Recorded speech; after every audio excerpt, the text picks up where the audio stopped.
इस कार्यक्रम के पुण्यार्चक हैं श्री नरेश सुखबीर सिंह जी जैन, विसर, धर्मपत्नी किरण नरेश जैन, पुत्र व पुत्रवधू मानव नरेश जैन, अनुराधा मानव जैन, पुत्र मोहित नरेश जैन, पौत्र Vihan Manav Jain, Aahan Manav Jain, Sabarmati Ahmedabad 5, Visat detergents private limited Ahmedabad, Dhodh Sikar प्रवासी इम्फाल बैंगलोर कलकत्ता निवासी, पिताजी स्वर्गीय श्री मिश्री लाल जी काला एवं माता श्री स्वर्गीय फूल देवी जैन की पुण्य स्मृति में कोरोना वैश्विक महामारी के शीघ्र निवारणार्थ पुण्यार्चक महेश कुमार काला एवं धर्मपत्नी श्रीमती मंजू देवी जैन, पुत्र अंकित, पुत्रवधू कृतिका, पौत्र आरव एवं अद्विक आदि काला, पुत्री एवं दामाद Shrimati Mikita Ankit ji Gangwal, Kumari Vanya Arthav Gangwal Ranchi, firm variety traders complex Imphal Calcutta Bengaluru, Shrimati Suman Jain, Shri Mahendra Kumar Jain Kala, सब परिवार कोची केरल।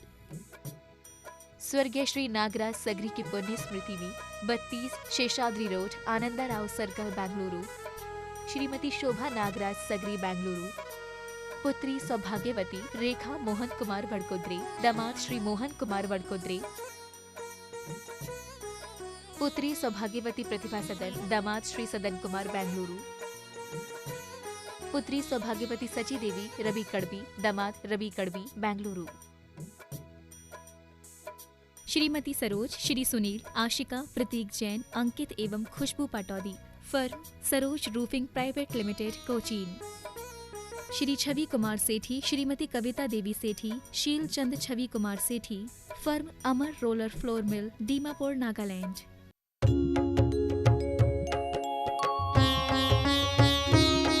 शंका समाधान।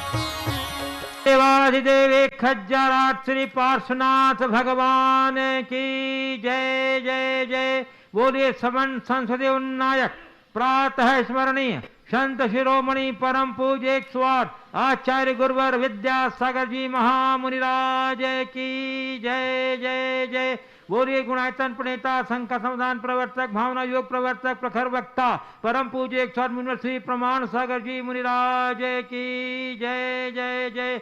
बोलिए परम पूज्य 108 श्री अरह सागर जी मुनिराज की जय जय जय।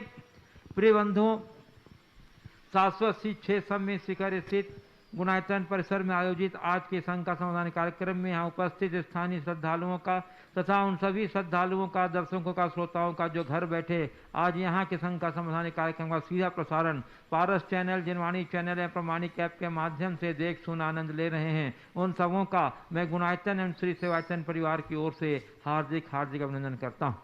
मैं आपको लिए चलूँ संघ का समाधान की ओर। इसके पूर्व हम लोग प्रतिदिन की तरह सर्वप्रथम पूज्य चरण कमलों में त्रिवार नमोस्तु निवेदित करते हुए उनके मंगल में आशीर्वाद से अपने को अभिषिक्त करके साथ करेंगे। तो हाथ जोड़िए, मस्तक झुकाइए और बोलिए मेरे साथ, नमोस्तु गुरुदेव, नमोस्तु गुरुदेव, नमोस्तु गुरुदेव।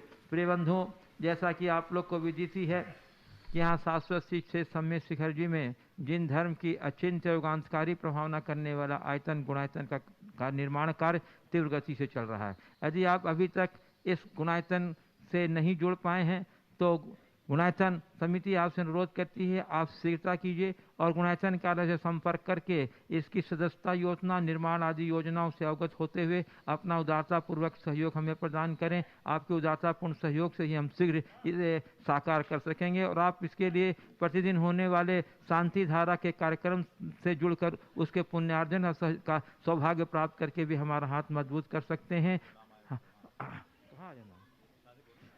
बंधुओं, आज हमारे पास मुझे धन प्रसन्नता है कि हमारे आह्वान पर गुणायतन से जुड़ने वाले सदस्यों की मेरे पास सूचना आई है। बंधुओं, गुणायतन मैं आपको बताना चाहता हूं कि दिन धन की प्रभावना क्षेत्र में एक नए इतिहास का सृजन करने वाला है। हाँ बंधुओं, हमारे पास आज सूची आई है गुणायतन से जुड़ने वालों की। उसमें प्रथम क्रम में मैं उद्घोषित कर रहा हूं 1 लाख रुपया प्रदान करते हुए जो सूत्रधार के रूप में जुड़ रहे हैं श्री कस्तूर चंद जी, कांताबाई लोहाड़े, श्री अमित श्रद्धा लोहाड़े, रूपाली, ललित, ऋचा, विनीत लोहाड़े, महल गांव वाले, पुणे महाराष्ट्र से। और बंधुओं, अपने दाम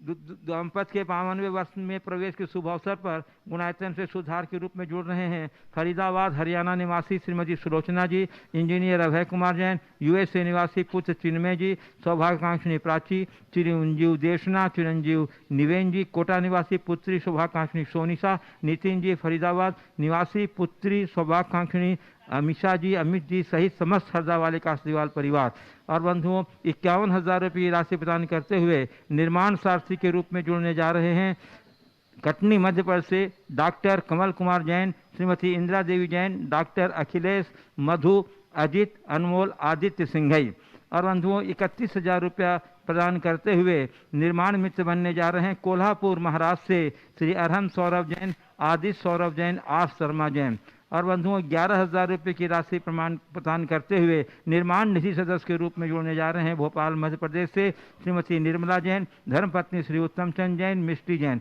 और बंधुओं मुरैना मध्य प्रदेश से श्री सौरभ जैन, श्री रविंद्र कुमार जैन, मोदी नगर से श्री आदेश कुमार जैन, श्रीमती रितु जैन, पारस जैन, समता जैन, इंदौर मध्य प्रदेश से श्री कमलेश कुमार जैन, सुश्री पप्पी जैन, अहमदाबाद गुजरात से श्री सुलभ राशि जैन, विहान जैन, कानपुर उत्तर प्रदेश से श्रीमती नीता जैन, श्री अंशुल जैन, मुंबई महाराष्ट्र से श्री राजेश जैन, श्रीमती गगन जैन, आयुष प्रिया एंजल जैन, गैरतगंज से श्री प्रकाश जैन, श्रीमती शशि जैन, श्रीमती ममता जैन, अरविंद जैन, जयपुर राजस्थान से श्री भागचंद सेठी, श्रीमती मनोरमा सेठी, नवी मुंबई महाराष्ट्र से श्री निर्भय शाह, श्री रोहित शाह, रायपुर छत्तीसगढ़ से श्रीमती ममता जैन, अमित जैन, विमान जैन और खंडवा मध्य प्रदेश से श्रीमती मनोज जैन, धर्मपत्नी श्री सतीश जैन, अनुभा जैन। इस प्रकार हम आप सभी जो गुणायतन से जुड़ रहे हैं उनके मंगलमय भविष्य की कामना करते हैं और आपकी उदारता का बहुत बहुत बहुमान करते हैं। और बंधुओं जैसे कि आपको अवगत कराया जा चुका है कि आगामी 9 जून को देवादिदेव 1008 शांतिनाथ भगवान के 3 कल्याणकों का सुयोग प्राप्त हो रहा है और इस पावन सुयोग पर गुणायतन की ओर से एक वृहद कार्यक्रम का यहाँ जिनालय में आयोजित किया गया है। प्रातः 8 बजे से लेकर के 10:30 बजे तक के मध्य वृहद शांति धारा पूजन और निर्वाण लाडुआ कार्यक्रम होगा और शांति धारा जो होगी उसमें 1008 जो भगवान के नाम है उन मंत्रों से युक्त शांति धारा होगी जिसका संपूर्ण उच्चारण पूज्य गुरुदेव के मुखारबिंद से होगा। बहुत सुंदर सुयोग है हम लोग के लिए अपने सौभाग्य की श्रीवृद्धि करने के लिए। बंधुओं इस प्रातःकालीन कार्यक्रम का प्रसारण जिनवाणी चैनल के माध्यम से होगा और मध्याह्न में 3 बजे से लेकर 5:30 बजे तक के मध्य प्रथम बार यहाँ बृहद शांति विधान जो कि संस्कृत का होगा, मूल संस्कृत का, जिसके सारे उच्चारण पूज्य गुरुदेव के मुखारबिंद से होंगे। बहुत दुर्लभ और बहुत पावन संयोग है। आप अपनी सहभागिता सुनिश्चित करने के लिए शीघ्रता कीजिए और गुणायतन कार्य संपर्क करके अपनी सहभागिता सुनिश्चित कीजिए। हम आपके सहभागिता का बहुत बहुत बहुमान करेंगे। चलिए अब मैं आपको लिए चलता हूँ हाँ संघ समाधान की ओर। प्रथम प्रश्न के लिए मैं आमंत्रित कर रहा हूँ। यहाँ हमारे बीच उपस्थित हैं बाल ब्रह्मचारिणी बहन सविता जी 10वीं प्रतिमाधारी, साक्षात विराजमान वर्तमान में जीने वाले परम पूज मुनि श्री के चरणों में कोटि कोटि नमन। मुनि श्री, एक जिज्ञासा है कि सुना है कि वृद्ध अतीत में जीता है इसलिए वो निराश रहता है और युवा भविष्य में जीता है इसलिए परेशान रहता है और बालक वर्तमान में जीता है इसलिए प्रसन्न रहता है। और आचार्य कुंद कुंद भगवान भी कहते वर्तमान जीने की कला सीखो और वर्तमान जो जीता है वो वर्तमान बन जाता है। क्योंकि आप जैसे वर्तमान में जीने वाले लोग कितने अच्छे से मोक्ष मार्ग पर चल रहे हो। मुनिश्री, आपके श्रीमुख से सुनना चाहते हैं कि हम सब लोग भले युवा हो, वृद्ध हो या बालक हो, लेकिन हम वर्तमान में कैसे जीने की कला सीखें, इसका समाधान करें। नमोस्तु। बहुत अच्छा सवाल आपने पूछा है। वर्तमान में जीना हम कैसे सीखें? अतीत को केवल एक भोगा हुआ यथार्थ माने जो व्यतीत हो चुका, उससे अनुभव ले और भविष्य को एक नोटिस बोर्ड की तरह सामने रखें। वर्तमान को अपना प्रेजेंट टेबल रखें। समझ गए? पास्ट को डस्टबिन बना दो, सही कहा। फ्यूचर को नोटिस बोर्ड और प्रेजेंट को अपनी टेबल रखो। वहाँ जो कुछ भी करना है वो कर ले। मनुष्य को एक बात सदैव अपने स्मरण में रखना चाहिए, अतीत व्यतीत हो चुका वो लौटने वाला नहीं और भविष्य अभी आया नहीं। हमें जो कुछ भी करना है वो केवल वर्तमान में ही करना है। तो जब हमारे पास करने के लिए केवल वर्तमान है, जीने के लिए भी केवल वर्तमान है, तो हम अपने भविष्य और अतीत की कल्पनाओं में उलझ कर अपने वर्तमान को क्यों खोए। जो जीवन की वास्तविकता को समझते हैं वे अतीत की स्मृतियों में खोते नहीं और भविष्य की कल्पनाओं में उलझते नहीं, वो वर्तमान में जीने के आदी और अभ्यासी होते हैं। तो हमें वर्तमान को ही समझना चाहिए कि बस मेरे लिए करनी केवल यही है। समय की नश्वरता, क्षणभंगुरता, इस पर विचार करें। एक क्षण जो है वो कितना कीमती है, इसे समझ करके व्यक्ति अपने जीवन में बहुत बड़ा बदलाव ला सकता है। कई बार जब भविष्य की बात न करके केवल वर्तमान में जीने की बात करते हैं तो कुछ लोग कहते हैं व्यक्ति को दूरदर्शी होना चाहिए। एक बार ऐसा सवाल मेरे सामने आया, मैंने कहा बेशक व्यक्ति को दूरदर्शी होना चाहिए पर दुखदर्शी नहीं। क्या बात, सही बात। महाराज ये दूरदर्शी और दुखदर्शी में क्या अंतर है? मैंने कहा भविष्य के प्रति सतर्क रहना दूरदर्शिता है और भविष्य की चिंता में खो जाना दुखदर्शिता। तो हम भविष्य के प्रति सतर्क रहे और भविष्य के प्रति सतर्कता को अपनाकर वर्तमान को ठीक करना शुरू करें। हम आज जो जिएंगे वही हमारे कल का भविष्य बनेगा। इसलिए हम हमेशा दूरदर्शी बने पर दुखदर्शी नहीं। उससे हम बच कर के चले तो जीवन में एक अलग आनंद की अनुभूति हो सकती है, वह जीवन की एक अलग उपलब्धि बन सकती है। तो उस दिशा में व्यक्ति को सतत सचेष्ट रहने की जरूरत है। बस एक ही बात समझें, मेरे लिए करने को जो भी है वह केवल वर्तमान है। तो अपने आप व्यक्ति के जीवन में बदलाव आता है। जो अस्तित्वहीन है, भविष्य भी आया नहीं, उसका अस्तित्व नहीं है, अतीत व्यतीत हो गया, उसका भी अस्तित्व नहीं है, वजूद नहीं है। जो उपस्थित है उसको देखे। जब उपस्थित को भुलाकर हम अनुपस्थित की चिंता में उलझते हैं तो हमारे साथ ऐसी ही दुखदायी स्थिति बनती है। इसलिए कल की चिंता न करें, कल की व्यवस्था भले कर लें। नमोस्तु महाराज। आप कुछ गुरुदेव, मैं ऑनलाइन जिज्ञासाओं को प्रस्तुत कर रहा हूँ। चंबलेश्वर जी राजस्थान से श्री प्रवीण जैन गोधा कह रहे हैं, महाराज जी गुरुदेव मंदिर में ऊर्जा कहाँ से मिलती है? क्या मूर्ति से मिलती है या उस स्थान से मिलती है या अन्य किसी और के लोगों से मिलती है? और जो ऊर्जा मिलती है हमेशा क्या पुरुषार्थ करें कि वो ऊर्जा हमें स्थायी रूप से हमारे पास बनी रहे और वही ऊर्जा से दूसरों का कल्याण भी कर सकें? देखिए, जहाँ तक ऊर्जा की बात है, इस ब्रह्मांड में अनंत ऊर्जा है। संपूर्ण सृष्टि ऊर्जा से भरी हुई है। हर वस्तु में, संसार में जितने भी पुद्गल हैं उन सब में अपनी ऊर्जा है। अब ये बात अलग है, कहीं की ऊर्जा घनीभूत हो सकती है, कहीं की ऊर्जा अल्प। जहाँ की ऊर्जा विरल होती है वहाँ हम पर ज़्यादा प्रभाव नहीं दिखता, लेकिन जहाँ ऊर्जा में घनीभूतपना होता है वहाँ हम पर उसका असर होता है। इसे हम दूसरे तरीके से कहें, जो अकाल्ट साइंस का विषय है, ओरा।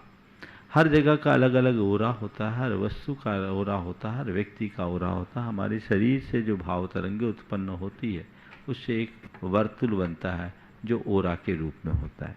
तो ये हमारे ऊर्जा के प्रवाह को प्रदर्शित करता है। ये व्यक्ति में भी होता है, वस्तु में भी होता है, स्थान में भी है, मूर्ति में भी है। पर एक बात सबसे ज़्यादा ध्यान देने की ये है कि ऊर्जा कहीं भी कितनी क्यों ना हो, सबसे बड़ी बात हमारी ग्राहकता की है। हम उसे किस तरीके से ग्रहण कर रहे हैं। अगर हम ठीक तरीके से ग्रहण करें तो साधारण जगह से भी हम बहुत कुछ पा सकते हैं, और अगर हमने ठीक तरीके से ग्रहण नहीं किया तो हम इनमें ही उलझ जाएंगे। पर एक बात और मैं विशेष रूप से कहूँगा, खासकर जिन प्रतिमाओं के संदर्भ में जिस ऊर्जा की बात हम सब करते हैं वो भौतिक ऊर्जा है। भगवान के चरणों में जाओ तो तुम भौतिक ऊर्जा से अभिभूत होने के लिए मत जाओ। भगवान की श्री चरणों में जाओ तो आध्यात्मिक प्रेरणा लेने के लिए जाओ, जो तुम्हारे जीवन में आमूल चूल परिवर्तन ला सके। वो भगवान की मुद्रा का दर्शन, जिन बिंब का दर्शन सम्यक दर्शन का निमित्त है, वो तुम्हारे भीतर प्रकट हो गया तो तुम्हें बाहर की ऊर्जा की जरूरत नहीं पड़ेगी। तुम्हारी आत्मा की अनंत शक्ति अपने आप प्रकट होने लगेगी। हम लोगों की एक बड़ी कमी है कि हम भौतिक ऊर्जा के ऊपर ही ज़्यादा फोकस करने लगे। हमारा लक्ष्य क्या है? सबसे पहला सवाल ये पूछना चाहिए, हम भगवान के चरणों में गए हैं तो क्यों गए हैं?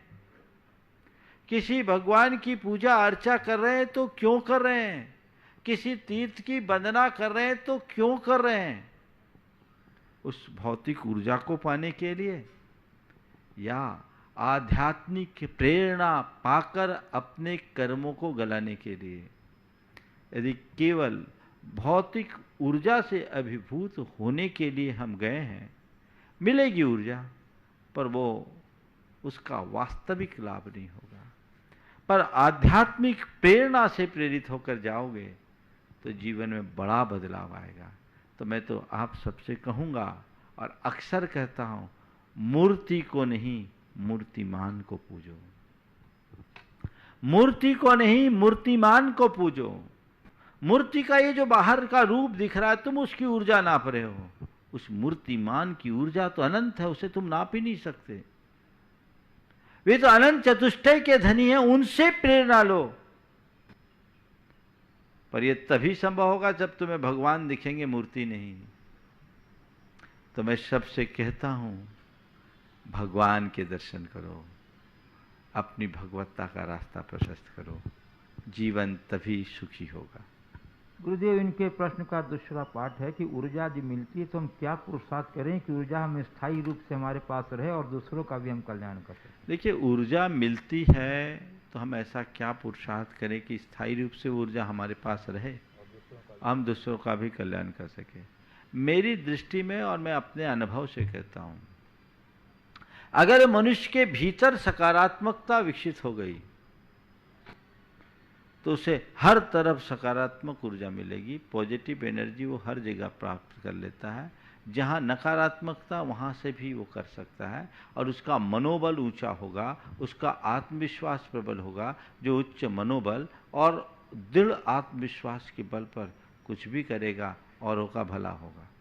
तो अपने को कोई भी ऐसी ऊर्जा है, उस ऊर्जा से अगर भरना भी है तो अपने सकारात्मकता को बढ़ाओ, अपने नकारात्मकता को दूर करो, अपने अंदर की जो दुर्बलताएं हैं, नेगेटिव इमोशंस है, उस पर नियंत्रण लाने की कोशिश करो।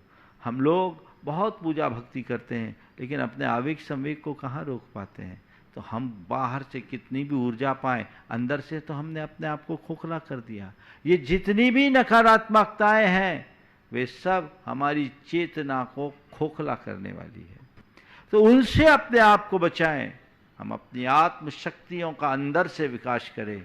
जिसकी आत्मशक्ति विकसित हो जाती है, उसका प्रभाव सर्वत्र अपने आप पड़ता है। तो जरूरत है सकारात्मकता को बढ़ाने की, आत्मविश्वास को बढ़ाने की, मनोबल को बढ़ाने की। ये अगर हमारे जीवन में जग गई तो बाकी बातें सहज ग्राह्य हो सकती। पूज्य गुरुदेव, उज्जैन मध्य प्रदेश से श्री पीसी जैन कह रहे हैं, गुरुदेव, बुजुर्ग लोग अपने से कम उम्र के लोगों को दीर्घायु होने का आशीर्वाद देते हैं। वर्तमान में यह आशीर्वाद वरदान है या अभिशाप? देखिए, दीर्घायुष्कता एक आशीर्वाद की बात है, चिरंजीवी भव। आपने पूछा ये आशीर्वाद वरदान है या अभिशाप। देखिए, अभिशाप आशीर्वाद जब भी दिया जाता है तो वरदान के रूप में ही दिया जाता है। ये बात और है कि कोई भस्मासुर उसे पाकर वरदान को भी अभिशाप बना ले। उसमें कमी आशीर्वाद देने वाले की नहीं, आशीर्वाद की नहीं है, कमी उस भस्मासुर की पात्रता की है। तो एक आध भस्मासुर होते हैं, हमें चिंता नहीं करना चाहिए, क्योंकि जब जब भस्मासुर आए हैं कोई दुर्गा प्रकट हुई। तो अगर हमारे आशीर्वाद से कोई भस्मासुर बन भी गया तो हमें उसकी रंच मात्र परवाह नहीं करना चाहिए। हमें तो केवल एक ख्याल रखना चाहिए कि हर व्यक्ति के जीवन में सद्भावना बढ़े, वो अपने जीवन को आगे बढ़े। यदि कुछ उल्टा होता है तो वो अपवाद स्वरूप है और उसे नियंत्रण करने के लिए जरूर कोई दुर्गा आएगी। पूज्य गुरुदेव, सागर मध्य प्रदेश से श्री गौरव जैन कह रहे हैं, गुरुदेव, हम खुद को बुरी सोच के लोगों के बीच रहते हुए खुद की सोच को कैसे अच्छा रख सकते हैं? बुरी सोच के लोगों के बीच रहते हुए खुद की सोच को अच्छा कैसे रखें? देखिए, हमें दिखता है कि इन लोगों की सोच बुरी है ना? तो उसके लिए कुछ मत करो, अपने माइंड में एक सेंसर लगा लो।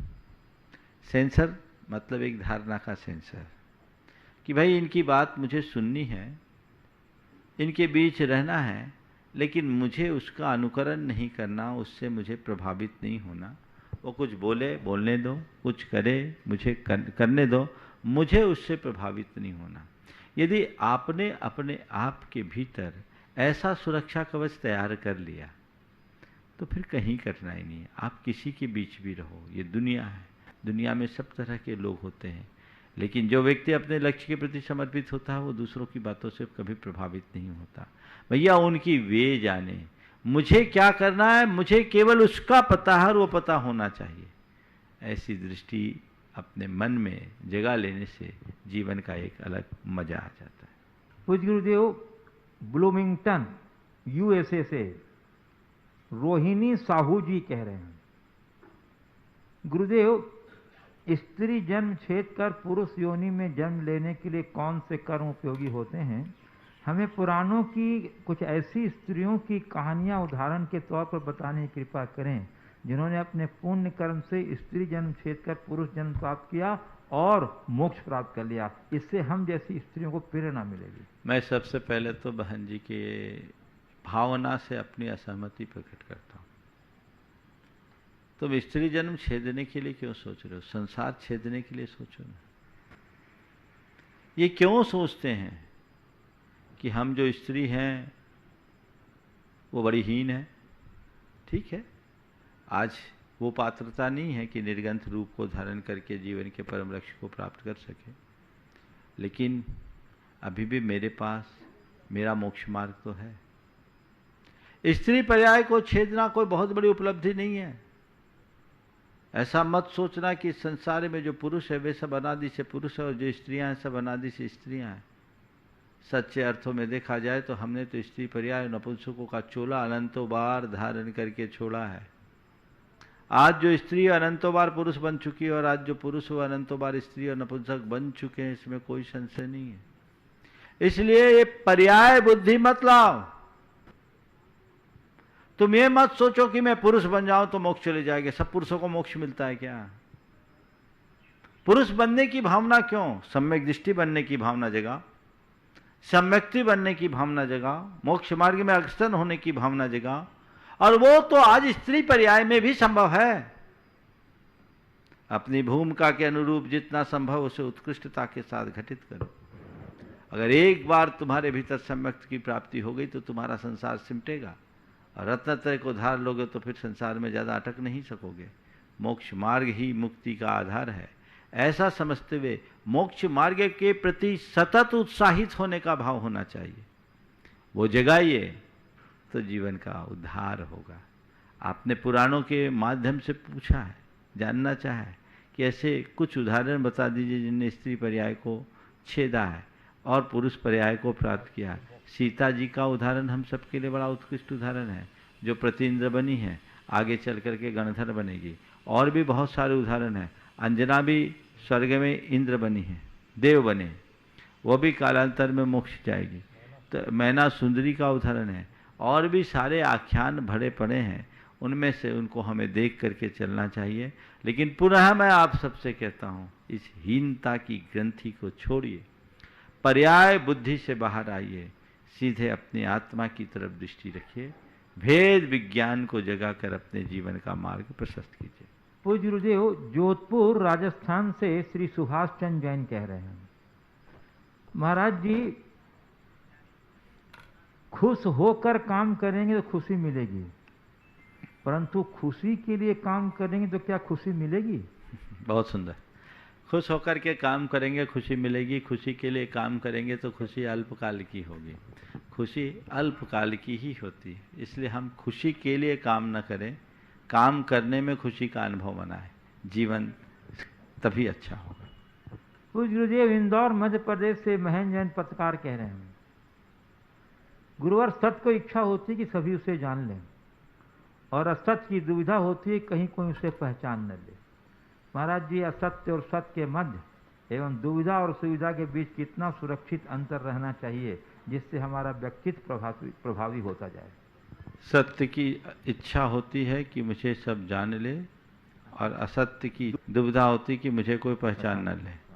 सत्य और असत्य के बीच या सुविधा और दुविधा के बीच कितना सुरक्षित अंतर रहना चाहिए। देखिए, सत्य और असत्य के बीच का जो अंतर है ना, वो उतना ही अंतर है जितना दिन और रात का अंतर है। समझ गए? दिन दिन है, रात रात है। पर कई बार ऐसा होता है कि दिन में घटाटोप हो जाने से रात जैसा दिखने लगता है, और कई बार लोग रात में भी उजाले का प्रबंध करके चकाचौंध सी प्रकट कर देते हैं। लेकिन दिन के घटाटोप के बाद भी दिन दिन होता है, और रात के प्रगाढ़ कृत्रिम प्रकाश के बाद भी रात रात होती है। झूठ झूठ है, सच सच है, ये विश्वास हमारे भीतर होना चाहिए। जब ये विश्वास हमारे अंतर मन में गहरी बैठ जाएगा, तो फिर हमें ज़्यादा कुछ कहने और करने की आवश्यकता नहीं होगी। आपने झूठ और सच के बीच का फर्क पूछा है, कितनी सुरक्षित दूरी रखें। मैं तो कहता हूँ झूठ से पूरी दूरी बना करके चलना चाहिए, क्योंकि झूठ कितना भी प्रिय क्यों ना हो, अपनाने योग्य नहीं है, और सत्य कितना भी कड़वा क्यों ना हो, त्यागने योग्य नहीं है। बस इस बात को ध्यान रखने वाला व्यक्ति कभी भटकता नहीं।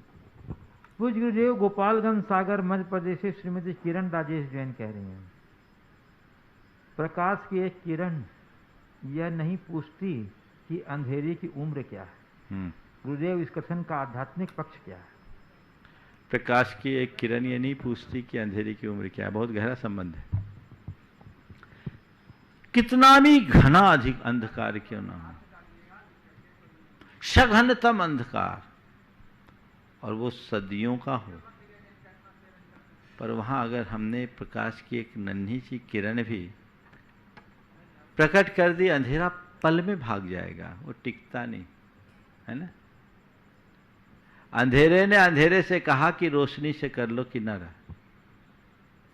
अंधेरे ने अंधेरे से कहा कि रोशनी से कर लो किनारा, क्योंकि किसी दिन रोशनी आ गई तो मिटेगा नामो निशा हमारा तुम्हारा। तो ये रोशनी में, प्रकाश में ये ताकत है कि वो सदियों पुराने अंधेरे को एक पल में नष्ट कर देती। आपने जिस वाक्य की बात कही कि प्रकाश की एक किरण अंधेरे की उम्र नहीं पूछती, ये इस बात का द्योतक है कि मनुष्य के हृदय में यदि ज्ञान का प्रकाश प्रकट हो गया तो उसके जन्मों का अज्ञान अंधकार पल में छिन्न भिन्न हो जाता है। मैंने अपनी अज्ञानता में क्या क्या किया ये देखने की जरूरत नहीं है, ज्ञान पाते ही सही रास्ता पकड़ लो, जीवन धन्य हो जाएगा। तो प्रकाश हमारे भीतर का हो, वो आध्यात्मिक ज्ञान का प्रकाश, उस प्रकाश को घटते ही, उस प्रकाश के घटते ही, उस प्रकाश की किरण प्रकट होते ही अंदर का जितना भी अंधकार है वो दूर होगा, और तभी हम अपने जीवन के पथ को प्रशस्त कर सकेंगे। पूज्य गुरुदेव, अकोला महाराष्ट्र से गुणायतन ट्रस्टी श्रीमती संगीता गवाने कह रही हैं, गुरुजी हारने से मत डरो, अगर हारोगे तो नहीं सीखोगे। सीखोगे कैसे? और इस सीखोगे नहीं तो जीतोगे कैसे? तो गुरुदेव, हार कर भी जीतने की उमंग अपने मन में कैसे जगाएं कि हमारे मन से हारने का डर दूर हो जाए। बहुत अच्छा। हारने से मत डरो, क्योंकि हारोगे नहीं तो सीखोगे कैसे, और सीखोगे नहीं तो जीतोगे कैसे। तो हार करके भी जीतने की उमंग कैसे बने? एक ही उपाय है, हार जाओ पर हिम्मत मत हारो। हारना कोई बुरी बात नहीं है, क्योंकि हार के आगे जीत होती है, लेकिन हिम्मत हारना से बुरा और कुछ नहीं है। हमारे यहाँ कहते हैं मन के हारे हारे, मन के जीते जीत। जीवन में चाहे कैसे भी प्रसंग हो, चाहे कैसी भी परिस्थिति क्यों न हो, हम कभी भी हिम्मत ना हारे, अपने आत्मविश्वास को जगाए रखें, आशावादी दृष्टिकोण बनाए रखें, सतत परिश्रम जारी रखें और सकारात्मक सोचें। हम अपने हार के बाद भी जीत को तैयार कर सकते हैं और ऐसे अनेक उदाहरण हम सबके सामने हैं। मोहम्मद गौरी ने दिल्ली पर कितनी बार चढ़ाई की? 17 बार, 16 बार हारा। क्या स्थिति होगी उसकी? हर बार हार करके वो क्या मुंह लेकर के जाता होगा, लेकिन उसे हार नहीं मानी, एक बार और फिर गया, फिर हारा, लोगों को दिलासा दिलाया होगा। कैसी सिचुएशन होगी कल्पना करो, लेकिन वो हारा नहीं, एक बार और। 16 बार लगातार हारने वाला 17वीं बार सीधे दिल्ली फतह कर लिया। तो बस मैं यही कहता हूं, उम्मीद मत हारो, क्योंकि उम्मीदों पर सब कुछ टिका है। उसी दिशा में आगे बढ़ो। पूज्य गुरुदेव कटनी मध्य प्रदेश से खुशबू जैन कह रही हैं, महाराज श्री आपने ढुलमुल के ऊपर प्रवचन में कहा था कि विश्वास किसी एक के ऊपर करना चाहिए और वह अडिग होना चाहिए, किंतु यदि वही व्यक्ति जिसे हमने अपना विश्वास पात्र बनाया है अंत में वही ढुलमुल हो जाए तो क्या करना चाहिए? ऐसी स्थिति में अपना विश्वास कैसे बना कर रखें? देखिए, विश्वास हर किसी पर करना नहीं चाहिए, हर किसी पर विश्वास नहीं करना चाहिए और हर किसी की बातों में आकर विश्वास तोड़ना नहीं चाहिए।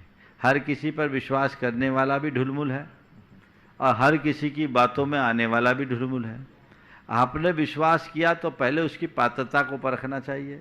यदि पात्रता को परखे बिना आपने चाहे जिस पर आंख मूंद कर भरोसा कर लिया तो ये हाल होना ही है। इसलिए अब वो आपको ढुलमुल दिख रहा है तो खुद को स्थिर बनाइए और अपना पथ प्रशस्त कीजिए। पूज्य गुरुदेव ऋषिकेश उत्तराखंड से श्री सुरेश कुमार कह रहे हैं, गुरुदेव एक कवि ने लिखा है कि हर तरफ हर जगह बेशुमार आदमी फिर भी तन्हाइयों का शिकार आदमी। हर जगह हर तरफ बेशुमार आदमी फिर भी तन्हाइयों का शिकार आदमी। इसका अर्थ क्या है? देखिए, ये तो शायरियाँ हैं। अब ऐसी शायरियों का मैं अर्थ बताने लगूंगा तो रोज लोग शायरियाँ और पंक्तियाँ दे देंगे। भैया, ये शंका समाधान के मंच के लायक सवाल नहीं है। गुवाहाटी से निर्देशिका जैन आसाम से कह रही हैं, महाराज जी ऐसा कर्म कैसे कर रहे हैं कि आयु कर्म का बंध जीवन के 2/3 समय पर होता है, तो पूरे जीवन में ऐसे 8 मौके आते हैं, तो मुनि श्री हमें कैसे पता चले कि ये हमारा 2/3 समय आ गया है तो हम आयु कर्म का बंद कर लें? और मुनि श्री आयु कर्म क्या हमें अपने अगले भाव के लिए ही होता? तो आयु कर्म का बंध 2/3 बीतने के बाद आता है, ये बिल्कुल सही है, और ये अगले भाव का ही होता है, ये भी सही है। आप पूछे कि कब मेरा 2/3 बचा है, 2/3 बीत गया, 1/3 बचा है, इसका पता कैसे लगाएं? तो पहले तो ये पता लगाओ कि तुम्हारी आयु कितनी है। अब जब मुझे मेरी आयु का पता नहीं तो तुम्हारी आयु का कैसे पता बताऊं? किसी को पता है क्या किसकी कितनी आयु है? तो भैया, कब किसकी आयु का अंत हो जाए कहा नहीं जा सकता। इसलिए जीवन के हर पल को अंतिम पल मानो और संभल के रहो। ये मान के चलो हम हर पल संभले रहेंगे तो हमारे जीवन की सदगति सदैव बनी रहेगी। पूज्य गुरुदेव करीमगंज आसाम से संदीप कुमार जैन कह रहे हैं, मेरा प्रश्न यह है कि क्या पाप नहीं करना धर्म है या पुण्य करना धर्म है, या पाप और पुण्य से परे कुछ धर्म? पाप नहीं करना धर्म और पुण्य करना धर्म, पाप और पुण्य से परे कुछ धर्म। मुझसे तो मैं पूछो तो मैं यही कहूँगा, न पाप न करना धर्म है, न ही पुण्य करना धर्म है। धर्म क्या है? धर्म तो अपने आत्मा को समझकर पाप और पुण्य से ऊपर उठने का नाम है। बिल्कुल धर्म पाप पुण्य से परे है, लेकिन हाँ, व्यवहार की भूमिका में हम पाप को अधर्म कहते हैं और पुण्य को धर्म कहते हैं। पर इस पाप से डरकर पुण्य के लोभ में फंसे रहने वाले व्यक्ति केवल ऊपर ऊपर उलझ जाते हैं। सच्चे अर्थों में अगर आप पाप को अधर्म समझते हैं तो पाप को त्यागिए, और पुण्य को धर्म समझते हैं तो जीवन को पुण्य बनाने की शुरुआत कर दीजिए, तभी जीवन धन्य होगा। पूज्य गुरुदेव, देहरादून उत्तराखंड से पायल विशाल जैन कह रही हैं, महाराज जी बच्चों को पढ़ाई के लिए कैसे मोटिवेट करें, उनका इंटरेस्ट कैसे लाएं स्टडी के लिए, क्योंकि स्कूल ऑफ होने की वजह से बच्चों में इंटरेस्ट कम होते चले जा रहे हैं। देखिए, बच्चों को पढ़ाई के लिए मोटिवेट करने की बात आप करें, इंटरेस्ट जगाने की बात करें, बच्चों को प्रेरणा दीजिए, पढ़ाई की महत्ता को बताइए, लेकिन मैं एक सलाह दूंगा, पढ़ाई का बोझ बच्चों के दिमाग पर बिल्कुल मत डालिए। अभी लॉकडाउन है, स्कूल वगैरह बंद है, बच्चों के कोर्स को पूरा करने का प्रयास तो सबको करना चाहिए और उन्हें बताना चाहिए कि ये कितना ज़रूरी है हमारे जीवन के लिए, इसका कितना महत्वपूर्ण स्थान है। लेकिन बच्चों को केवल नंबर्स के लिए प्रेरित दबाव नहीं डालना चाहिए, रैंक के लिए दबाव नहीं डालना चाहिए, उनकी ज्ञान की वृद्धि के लिए उन्हें प्रेरणा देना चाहिए। और ऐसे मौके में जबकि सब कुछ खाली है तो उन्हें अन्य किसी क्रिएटिव काम में लगाने की कोशिश करनी चाहिए, क्योंकि बच्चे भी, उनका मन थक जाता है, बोरियत उनको भी हो जाती है, तो उनको कुछ खेल खेल में भी सिखाने की बात करनी चाहिए। और पढ़ाई के साथ साथ कला और गुणों का भी विकास होना चाहिए। आज की पढ़ाई के साथ एक बड़ी गड़बड़ी है कि बच्चे पढ़ लिख कर डिग्री तो पा जाते हैं, लेकिन उनके जीवन का उन्हें कुछ भी अनुभव नहीं होता, उनके जीवन में कोई कला और गुण जैसे विकसित होने चाहिए वो नहीं हो पाते, नतीजा जीवन का जो असली मजा है उससे वो वंचित हो जाते हैं। पूज्य जी, वो कटनी मध्य प्रदेश से श्री सेठ सुभाष जी एवं श्रीमती चंद्रप्रभा जी जैन संयुक्त रूप से नमोस्तु करते हुए पूछ रहे हैं, गुरुदेव लोग कहते हैं कि दुनिया बदल गई है, मैं कैसे मानूं? न मिर्ची ने अपना तीखापन बदला और न नींबू ने अपना खट्टापन, न गुड़ ने अपना मीठापन। तब गुरुजी जब कुछ नहीं बदला तो हम लोगों ने अपनी मिठास, ब्रैकेट में लिखा छोटे बड़े का लिहाज, वाणी की सरलता, धैर्य, विपरीत समय में सकारात्मक दृष्टिकोण क्यों बदल दिया जब कुछ ही नहीं बदला? तो कुछ दिन पहले मैंने एक उत्तर में कहा था, क्या बदला? जमाना नहीं बदला, आदमी का मन बदल गया, मनोदशा बदल गई, और मनोदशा बदलने का ये परिणाम है। हम मनोदशा को ठीक रखें, सब ठीक हो। पूज्य गुरुदेव, अमीन नगर सराय बागवत से आंचल जैन कह रही हैं, महाराज जी मेरी शंका यह है कि हम किसी को अपना मानने से पहले किस प्रकार परखें कि हमें कभी निराश न होना पड़े? किसी को अपना मानने से पहले किस प्रकार परखें कि हमें कभी निराश न होना पड़े? देखिए, परखने की अलग अलग कसौटी है। सबसे पहली बात तो हर किसी पर जल्दी विश्वास न करें, और विश्वास भी हो जाए तो अंधा विश्वास न करें। अपेक्षाएं कम रखें, अतिरिक्त अपेक्षा पाल लेने से भी दिक्कत होती है, अति विश्वास कर लेने से भी दिक्कत होती है। व्यक्ति के निकट आते हुए उसे अच्छे से धीरे धीरे समझते हुए यदि उसके प्रति आप व्यवहार करेंगे तो आपके साथ कभी ऐसी स्थिति उत्पन्न नहीं हो सकेगी। प्रत्यक्ष। पूज्य गुरुदेव, जयपुर राजस्थान से श्री नेमीचंद जी छावड़ा कह रहे हैं, हिंसा, झूठ, चोरी, कुशील एवं परिग्रह आदि 5 पाप संसारी जीवों को चतुर्गति में दुखदायक है। जैन धर्म की एक पुस्तक में मैंने पढ़ा है कि 5 पापों से ज्यादा दुखदायी क्रोध, मान, माया, लोभ आदि चारों कसाय हैं जो संसारी भोली जीवों को 84 लाख योनि घुमाते हैं। तो गुरुदेव, कसाय पापों से ज्यादा घातक है, ये कैसा? देखिए, पाप और कषाय दोनों चीजें हैं और यथार्थ दोनों हमारी आत्मा के हनन का कारण है। कहा गया है कि पाप से कषाय ज़्यादा खतरनाक है। एक अपेक्षा से ऐसा माना भी जा सकता है, क्योंकि पाप कषायों का प्रकट रूप है। हम कोई भी पाप करते हैं तो पाप अपने आप नहीं होते, कषायों से प्रेरित होकर के। तो जब हमारी कषायें हमें भीतर से प्रेरित करती है, हमारी प्रवृत्तियां पापात्मक हो जाती हैं, तो हमें चाहिए कि हम कषायों को नियंत्रित करें तो पाप भी कम हो जाएंगे। दूसरा, इनमें निमित्त नैमित्तिक संबंध है। पापों में प्रवृत्त होने से हमारी कषाय उभरती भी है, तो जब हम पाप को त्यागते हैं तो कषायों को मंद करने का पुरुषार्थ भी जगा सकते हैं। तो इसे अनेकांतात्मक दृष्टि से लेना चाहिए और कषाय को पाप का जनक मानते हुए उसके प्रति सजग रहना चाहिए। गुरुदेव, मैं यहाँ उपस्थित जिज्ञासुओं को आमंत्रित करना चाहता हूँ। प्रथम प्रश्न के लिए देवेंद्र कुमार जी अजमेरा, गया बिहार, कोषाध्यक्ष एंड गुणायतन ट्रस्टी, और उसके बाद तैयार रहेंगी बाल ब्रह्मचारिणी बहन अनिता दीदी कटनी। नमोस्तु गुरुदेव, नमोस्तु गुरुदेव। गुरुदेव, जिस घोड़े को चाबुक की मार नहीं पड़ती वो घोड़ा कभी रेस नहीं जीत सकता। ठीक उसी तरह जिस व्यक्ति के जीवन में अगर कठिनाई न हो तो कभी सफल नहीं हो सकता। तो क्या सफल होने के लिए कठिनाई झेलना जरूरी है? बिल्कुल सही। इस वाक्य को अपने हृदय में अंकित कर लो। बिना चाबुक के घोड़ा चलेगा नहीं। रेस जीतना है तो चाबुक खाना है। कठिनाइयाँ सामने आएगी तभी जीवन को अच्छा बनाया जा सकता है, क्योंकि कसौटी के कसे बिना सोना भी नहीं निखरता। तो हमें तो इसके लिए मानसिक रूप से पूरी तरह तैयार रहना चाहिए। कठिनाइयाँ जब कभी भी आए उन्हें कठिनाई की तरह देखने की जगह एक अवसर की तरह देखना चाहिए। जो समझदार व्यक्ति होते हैं वो हर कठिनाई में एक अवसर ढूंढते हैं, और जो नासमझ लोग होते हैं वो हर अवसर में कठिनाई देखते हैं। जो अवसर में कठिनाई देखते हैं वो कहीं नहीं रहते हैं, कहीं के नहीं रहते हैं, और जो कठिनाई को एक अवसर के रूप में देखते हैं वो बुलंदियाँ छूते हैं। तो कठिनाइयाँ कितनी भी हो उसे एक चुनौती के रूप में स्वीकार करना चाहिए और अपनी कुशलता से उन्हें उपलब्धि में बदल देना चाहिए। बाल ब्रह्मचारिणी बहन अनिता दीदी कटनी, उसके बाद तैयार रहेंगे श्री सुभाष जी जैन, COA एवं संयुक्त महामंत्री गुणायतन। मनोबल प्रणेता परम पूज्य श्री प्रमाण सागर महाराज जी के चरणों में बारंबार नमोस्तु। मुनि श्री आर्य सागर महाराज जी के चरणों में बारंबार नमोस्तु।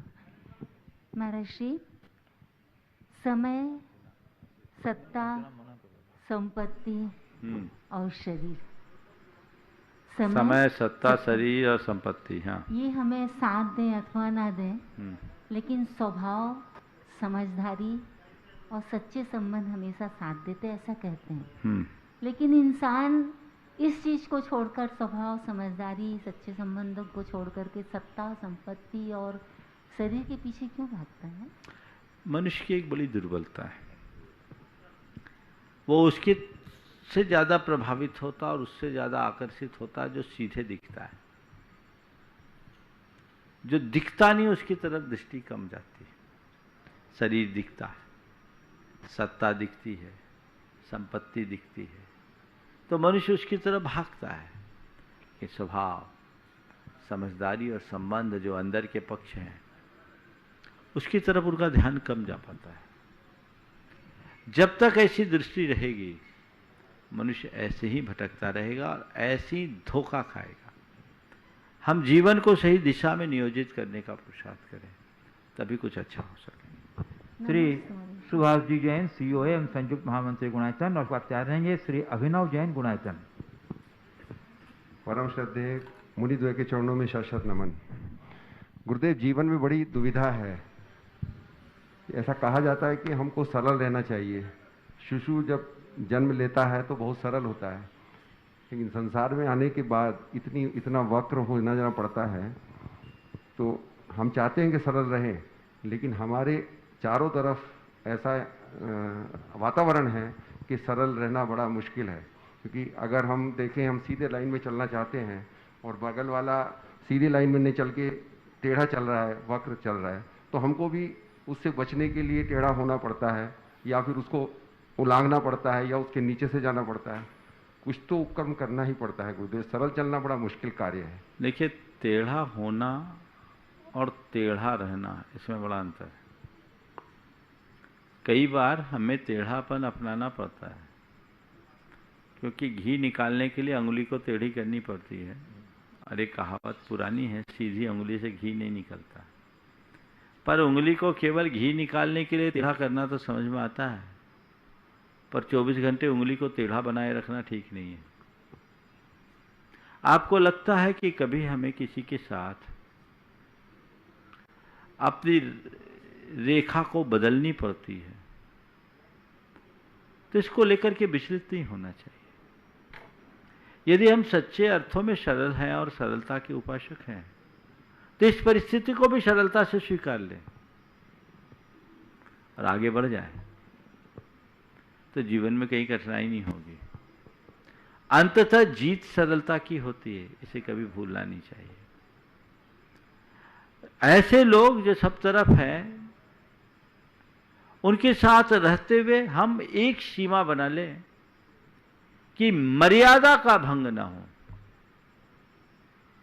मर्यादा के भीतर रहते हुए यदि हमें थोड़ा बहुत आगे पीछे होना पड़े तो उसमें कोई संकोच करने की जरूरत मुझे नहीं दिखती। अभिनव जैन, गुणायतन शिखर जी तैयार रहेंगे। राजकुमार काला, हजारीबाग। मुनि देव के चरणों में त्रिवार नमोस्तु। गुरुदेव, आज की मेरी शंका प्रतिमा को लेकर है। अभी देखा जा रहा है कि प्रतिमाओं को लेकर के लोगों की होड़ मची है कि हमने 5 प्रतिमा विराजमान करा दी, हमने 10 करा दी। तो मेरा निवेदन है गुरुदेव की प्रतिमा विराजमान करने के लिए श्रावक को मूल मतलब हमारे जैन आगम में क्या कोई नियम विधि है, और विराजमान कराने के बाद उनका क्या दायित्व बनता है? प्रतिमा विराजमान कराने के बाद मंदिर के लिए क्या दायित्व बनता है? देखो, जिन प्रतिमा को विराजमान करना महान पुण्य का कारण है। शास्त्रों के अनुसार जिन मंदिर बनाना, जिन बिंब स्थापित करना, जिन मंदिर की पूजा अर्चा रख रखाव में सहयोग देना, जिन मंदिर में उपकरण आदि को देना, नित्य पूजा के अंतर्गत कहा गया। कोई व्यक्ति एक जगह कहीं जिन प्रतिमा की स्थापना करता है तो उस प्रतिमा की जब तक पूजा अर्चा हो रही है तब तक जितने लोग भी पूजा अर्चा करें उसके पुण्य का एक हिस्सा, एक ग्रंथ के अनुसार 6वां भाग उसके खाते में जाता है। तो ये प्रतिमा स्थापित करने से व्यक्ति को अनंत पुण्य की प्राप्ति होती है और ये पापों के क्षय में भी निमित्त बनता है। व्यक्ति को अपने जीवन में यथाशक्ति समय रहते जिन प्रतिमा की स्थापना के लिए हमेशा उत्साहित रहना चाहिए। और ये बहुत अच्छी बात है कि आज के समय में लोगों के मन में बड़ा उत्साह है। कहीं भी भगवान विराजमान करने की बात आती है तो लोग बढ़ चढ़ करके हिस्सा लेते हैं और तुरंत स्थापित करते हैं। यहाँ पर भी लोग बहुत उत्साह कर रहे हैं। सारे हो गए पर अभी भी बहुत लोगों का आग्रह है, पर क्या उपाय है, जब समय आएगा उनके भाग्य में कुछ होगा तो दिखेगा। प्रतिमा विराजमान करने के बाद क्या दृष्टि होनी चाहिए? ऐसा शास्त्र का विधान है कि कहीं भी प्रतिमा विराजमान करो तो प्रतिमा विराजमान करते समय कुछ ऐसी न्योछावर राशि दो जो उनके यावत चंद दिवाकरो पूजा अर्चा में साधन बन सके। ये ऐसा होना चाहिए, ये प्रतिष्ठा ग्रंथों में लिखा है।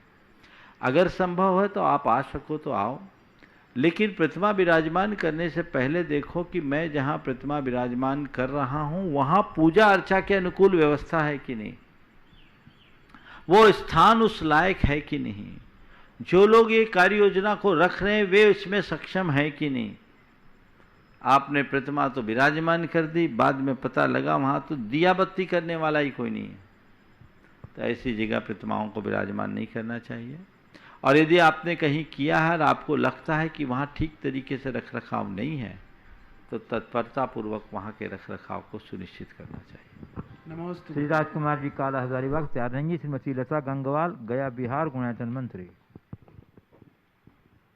जग की माया पहचान प्रभु, तप करने वन की ओर चले, ये गीत की पंक्तियां हैं। गुरुदेव, आपने जीवन की नश्वरता को इतनी जल्दी कैसे पहचान लिया? देखिए, मेरा प्रश्न भी है, कैसे पहचान लिया? अभी तो आपने बालपने से यौन अवस्था में प्रवेश किया और गुरु श्री के चरणों में चले गए। हम प्रौढ़ अवस्था को पार कर रहे हैं लेकिन हमें नश्वरता दिखी नहीं। इस अंधेरे को कैसे दूर करें? बहुत अच्छा सवाल किया आपने। आपने जीवन की नश्वरता को इतनी जल्दी कैसे पहचान लिया? यौवन अवस्था में पैर रखते ही आपने राह पकड़ ली और हम प्रौढ़ावस्था को पार कर गए, फिर भी हम समझ नहीं पा रहे हैं इस अंधेरे को हम कैसे दूर करें। आप तो अभी प्रौढ़ावस्था में ही हैं, कब्र में पांव लटके लोगों का भी अंधेरा दूर नहीं होता, हम क्या करें। वस्तुतः जब तक जीवन के यथार्थ को सामने नहीं रखोगे तुम्हें नश्वरता का बोध नहीं होगा। औरों की मौत में तुम्हें अपनी मौत दिखनी चाहिए। आज लोग मर रहे हैं, तुम थोड़ा खेद व्यक्त करते हो, बस रह जाते हो। हकीकत में ये होना चाहिए कि मन में विचार आना चाहिए, वो मरा, कल मैं भी मर सकता हूं, इससे पहले मुझे जो सुमरना है सुमर लूं।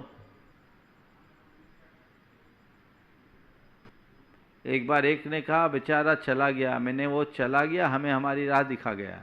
वो चला नहीं गया, हमें हमारी राह दिखा गया, अब तुम्हारा भी रास्ता क्या है तय करो। समझ गए? तो ये समझ जिसके अंदर विकसित हो जाती है उसके राह बदल जाती है।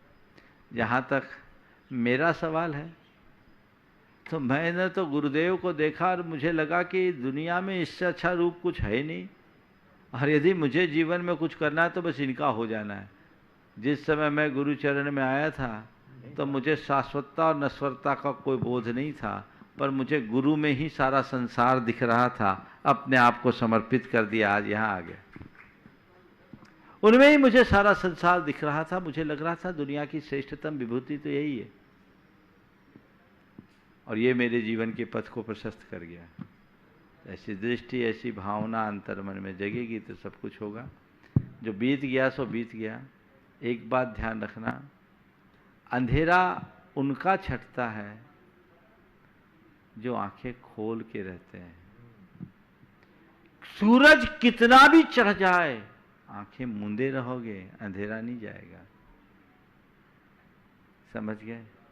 तो अपने अंदर की आंखों को खोलने के लिए पर्याप्त है, रोजमर्रा की कहानियां ही पर्याप्त है। रोज आप लोग अखबार पढ़ते हो तो क्या मिलता है? 3 मरे 13 घायल। वही तुम्हारे वैराग्य के लिए बहुत है। उससे भी अगर भावबोध प्राप्त कर लो तो जीवन धन्य हो जाएगा। लेकिन क्या करूं? रोशन हुए चिराग तो आंखें नहीं रही। रोशन हुए, किसी शायर की पंक्ति है, रोशन हुए चिराग तो आंखें नहीं रही, अंधों को रोशनी का गिला और भी खराब। अब हम क्या कर सकते हैं? श्रीमती लता गंगवाल गया बिहार गुणाचरण मंत्री होते तैयार रहेंगे। श्री प्रत्युष जैन कन्नौज। नमोस्तु गुरुजी। गुरुजी, जीवन की घंटी बजने वाली है, समय बहुत कम है, और इस थोड़ा समय में हम इम्पोर्टेड कार्य और मुख्य कार्य और मूल कार्य को पूरा कैसे करें? बिल्कुल, हमेशा ध्यान रखो कि घंटी बजने वाली है। परीक्षा में के समय को याद रखो। जब परीक्षा में बैठते थे तो सबसे पहले इम्पोर्टेंट क्वेश्चंस को हल किया जाता था, बाकी चीज़ें बात की। तो घंटी तो बजेगी, हर पल समझो कि घंटी बजनी है, इसलिए मुझे जो करनी है वो मुझे पहले करना है, बाकी बातें बाद में। मनुष्य की एक बड़ी दुर्बलता है कि वो और बातों को प्राथमिकता देता है, जो करने योग्य उसे नहीं कर पाता, और आखिरी में कहता है जब घंटी बज जाती है, हाय मैं कुछ कर ही नहीं पाया, अब सिर फोड़ा, उसके अलावा बचा क्या है? घंटी बजेगी ये तय है, सावधान हो जाओ। हर व्यक्ति को एक सीमित समय है, उस सीमित समय में जो उसके लिए करने योग्य है उसे जो कर लेगा वही तर पाएगा, बाकी तो यूं ही मर जाएगा। नमोस्तु गुरु। श्री प्रत्युष जैन कन्नौज, और उसके बाद तैयार रहेंगे श्री आशीष झा गुणाचरण शेखर जी। नमोस्तु नमोस्तु नमोस्तु गुरुदेव। गुरुदेव, कहा जाता है कि लौकिक दृष्टि से जहाँ पे सुख हो वो स्वर्ग है, पर जहाँ पे आपको पराधीन होके भी सुख को भोगना पड़े वो नरक है। तुम्हारा श्री पराधीन रहते हुए भी हम अपने जीवन को स्वर्ग कैसे बनाएं? देखिए, पराधीन होते हुए भी अपने जीवन को स्वर्ग बनाना तो बड़ा सिंपल सा काम है। अपने मन को पराधीनता से मुक्त कर दो। चाहे चीजें कितनी भी पराधीन हो, खुद की मानसिकता स्वाधीन बना लो। अगर हम अपने मानसिकता को स्वाधीन बना लेंगे तो पराधीनता हम पर हावी नहीं होगी, और फिर हम जो कुछ भी करेंगे वो अच्छा करेंगे। वो चीज़ें हमारे लिए स्वीकार्य हो जाएगी, और जब चीज़ें स्वीकार्य हो जाएगी तो दुख में भी सुख की अनुभूति होगी। ओ गुणाचरण के लेखा परीक्षक श्री आशीष झा। नमस्ते महाराज श्री। महाराज श्री, मेरा क्वेश्चन है कि स्वयं को जानने के लिए सबसे सरल उपाय क्या है? स्वयं को कैसे सरलतम रूप में जाना जा सके? देखिए, स्वयं को जानने के लिए बड़ा सरल सा उपाय। सुबह अपने आप को देखने के लिए क्या करते हो? आईना में देखते हो ना। तो जब आईना के सामने खड़े होते हो तो हमारा ये बाहर का रूप दिखता है, जी महाराज। ठीक है ना। जब परमात्मा के समक्ष खड़े हो जाओगे तो भीतर का रूप दिखने लगेगा। ये एक दर्पण है जो तन को दिखाता है और ये एक दर्पण है जो चेतन को दिखाता है। मेरे भीतर जो है, बस कुछ मत करो, अपने भीतर उस परमात्मा की छवि को खोजने की चेष्टा करो। जिस परमात्मा को हमने बाहर बिठा दिया है वही मूर्त तो मेरे भीतर है। तो उस परमात्मा की निर्मल छवि को याद रखते हुए उसके अतिरिक्त जो है उससे अपनी दृष्टि हटाते जाओ। शुद्ध है, चैतन्य, ज्ञानमयी, आनंदमयी, चिदानंद स्वरूप, ज्ञाता दृष्टा, अतीन्द्रिय, अमूर्त, देहातीत, वह शुद्ध स्वरूप, वही तो मेरे भीतर का परमात्मा है। और जो परमात्मा वही मैं हूं, सो हम। तो बाहर बैठे परमात्मा की छवि को अपने भीतर देखने की कोशिश करो।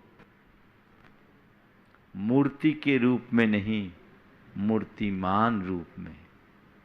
स्वयं का साक्षात्कार करने में सक्षम हो जाओगे और फिर धीरे धीरे ये सारे विकार दूर होते जाएंगे। जीवन में एक अलग प्रकार की सहजता और स्फूर्ति घटित होगी जो हमारे जीवन को एक अलग रस देगी, एक अलग अनुभूति देगी और वही हमारे जीवन का पथ प्रशस्त कर सके। पूज्य गुरुदेव, नवी मुंबई महाराष्ट्र संभव मिरज गांवकर कह रहे हैं, गुरुदेव हमारे पास 5 संवेदी अंग हैं, फिर भी हम ध्यान करते समय केवल आंखें ही बंद करते हैं। अन्य संवेदी अंगों से भी जानकारी प्राप्त होती रहती है। उदाहरण के लिए हम कानों से ध्वनि सुनते हैं लेकिन वो ध्यान करते समय बंद नहीं रहते।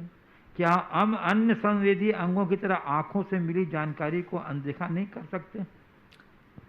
देखिए, बात सही है। आंखों की तरह हमारी अन्य इंद्रियां भी है जो संवेदी है, वो हमारे मस्तिष्क तक जानकारियां पहुंचाती है। लेकिन आंखें हमें सबसे ज़्यादा बहकाती है, बाकी संवेदी अंग से उतना संबंध नहीं होता। आंखें बड़ी सक्रिय होती है, आंखों से ऊर्जा भी प्रवाहित होती है और आंखें ऊर्जा से प्रभावित भी हो जाती है। अन्य इंद्रियों के साथ उतना नहीं है। इसलिए आंख को बंद करना साधना के क्षेत्र में प्रारंभिक दौर में आवश्यक और अपेक्षित होता है। जो साधना के उच्च स्तर पर पहुंच जाते हैं उनके लिए आंखें बंद करना या खोलना दोनों एक बराबर होता है। पर प्रारंभिक अवस्था में हमें चाहिए कि हम आंखें बंद करें ताकि आंखों में और चीज़ें ना आ जाए। आंखों के साथ मन भी बहुत तेज़ी से काम करता है। तो आंख बंद करने से एक तो हमारी अंतर्मुखता बढ़ती है, हमारी ऊर्जा घनीभूत होती है और हमें हमारे जीवन के पथ को प्रशस्त करने की अनुकूलता मिलती है। तो हम आंखें बंद करके ही अपना काम करें, आंखें खोल करके नहीं। हाँ, अभ्यास बन जाए तो आंखें खोलने और बंद करने का कोई खास फर्क नहीं पड़ेगा। समय आप सबका हो गया, यहीं पर विराम। बोलिए परम पूज आचार्य गुरुवर श्री विद्यासागर जी महाराज। बोलिए परम पूज्य स्वामी श्री प्रमाण सागर जी महाराज की जय।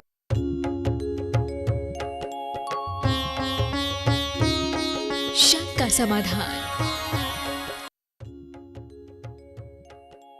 इस कार्यक्रम के पुण्यार्चक थे श्री नरेश सुखबीर सिंह जी जैन, विसर, धर्मपत्नी किरण नरेश जैन, पुत्र व पुत्रवधू मानव नरेश जैन, अनुराधा मानव जैन, पुत्र मोहित नरेश जैन, पौत्र Vihan Manav Jain, Aahan Manav Jain, Sabarmati Ahmedabad 5, Visar detergents private limited Ahmedabad, Dhodh Sikar प्रवासी इम्फाल बैंगलोर कलकत्ता निवासी, पिताजी स्वर्गीय श्री मिश्री लाल जी काला एवं माता श्री स्वर्गीय फूल देवी जैन की पुण्य स्मृति में कोरोना वैश्विक महामारी के शीघ्र निवारणार्थ पुण्यार्चक महेश कुमार काला एवं धर्मपत्नी श्रीमती मंजू देवी जैन, पुत्र अंकित, पुत्रवधू कृतिका पौत्र आरव एवं अद्विक, आदि काला, पुत्री एवं दामाद श्रीमती मिकिता अंकित जी गंगवाल, कुमारी वान्या, अर्थव गंगवाल, रांची।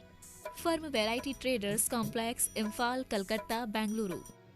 श्रीमती सुमन जैन, श्री महेंद्र कुमार जैन काला, सब परिवार, कोची, केरल। स्वर्गीय श्री नागराज सगरी की पुण्य स्मृति में 32 शेषाद्री रोड, आनंदा राव सर्कल, बेंगलुरु।